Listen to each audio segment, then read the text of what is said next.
Hello mga friend! Welcome back sa channel ni Ishang Luca. Sa video na ito, i-share ko sa inyo ang review ko about this Josa Creamy Matte Lipstick. Guys, kung gusto nyo malaman kung ano naging experience ko sa mga lipstick na to, please keep on watching. Kung mapapansin nyo, parang bago lang siya sa pandinig nyo. Kasi ito ay nagsisimula pa lang na brand sa Pinas. So, kinontak ako talaga ng may-ari nito na si Miss Tin Trinidad. At gusto niya daw ipatry sa akin at ipareview itong mga lipstick na kanyang binibenta. Hello, Miss Tin Trinidad. Salamat po sa pagtitiwala na ma-review ko itong mga lipstick nyo. So, guys, kahit naman na sinend sa akin itong mga product na to, asahan nyo pa din yung aking honest na review about this product. Lagi ko itong sinasabi sa video ko, hindi ako magsisinungaling para lang ma-please ang brand. Dahil ang mahalaga kayo.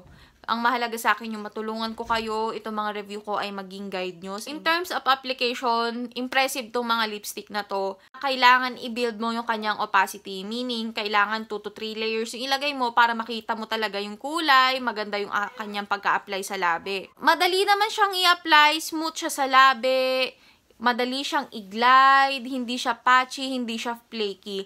Pero tulad nga na sabi ko kanina, kailangan 2 to 3 layers ang ilagay mo para makita mo yung kulay. Pero kahit na ganon, kahit 2 to 3 layers yon, kahit na patong ka ng patong, magaan pa din siya sa labi, madali pa din siyang i-glide, hindi siya nakaka-emphasize ng dry lips. Sa totoo lang, itong kulay na to, medyo nahirapan ako dito sa Laura.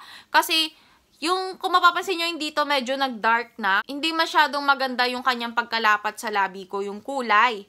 Pero kahit na ganun, kahit nakailang patong, I think naka-4 ata akong patong dito. Pero kahit na ganun, ang smooth niya pa din sa labi. Hindi siya nakaka-emphasize ng dry lips, ng mga lines. Hindi siya nakakasipsip ng moisture sa labi. Yung kahit na parang ang kapal lang na ilagay mo, alam mong nakakahinga pa din yung labi mo. Kasi may ibang matte lipstick na kapag naparami na ilagay, patchy na siya, flaky na siya, hindi na siya madaling i-glide, hindi na siya madaling i-blend. Tapos parang pakiramdam mo talaga na babacuum yung labi mo sa sobrang pagkamat niya. Parang nasisip-sip lahat ng moisture ng labi mo. Itong lipstick na to hindi ganun.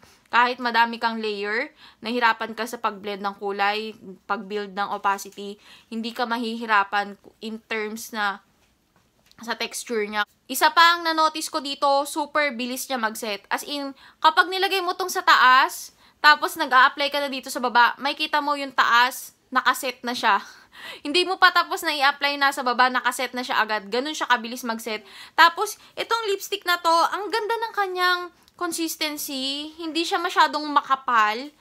Parang sa totoo lang, para lang siyang water tint ilagay sa labi. Para siyang watery na, basta ang dali niyang ilagay. Para ka lang naglalagay ng lip tint, pero ang ganda ng kanyang color. Ang ganda ng kanyang pigment. Ang ganda ng kanyang payoff. Medyo mahihirapan ka lang pala sa paglagay nito kasi kapag itong Laura yung gamit mo, kakailanganin na mag-lip line ka muna.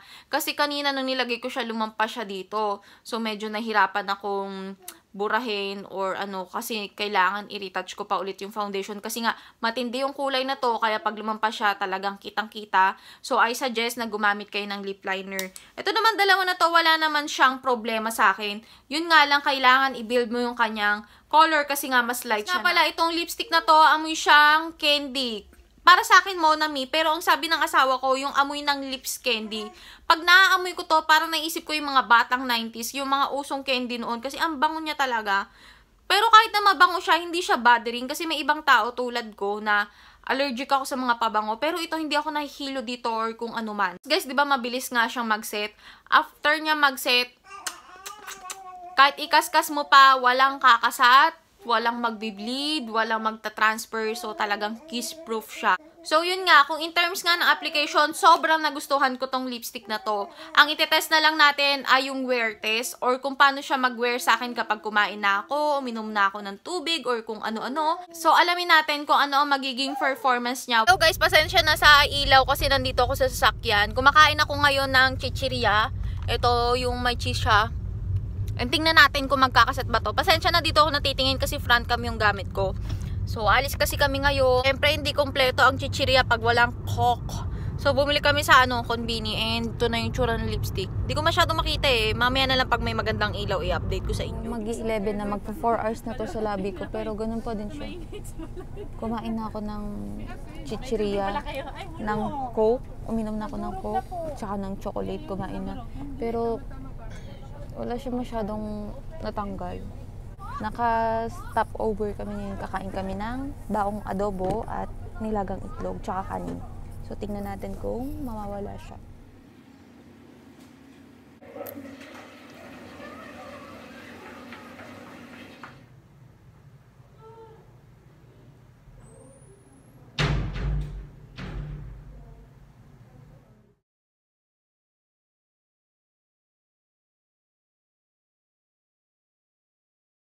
Guys, kung gusto nyong itry itong mga lipstick na to, i-check nyo na lang yung description box below. Nandoon ang links ni Miss Tin Trinidad. Siya yung mga nagbebenta at may-ari nitong brand na to. So, yun lang guys ang review ko for this Josa Creamy Matte Lipstick. Like this video kung nakatulong sa inyo. Comment down below kung meron kayong mga video suggestion. And please subscribe to my channel.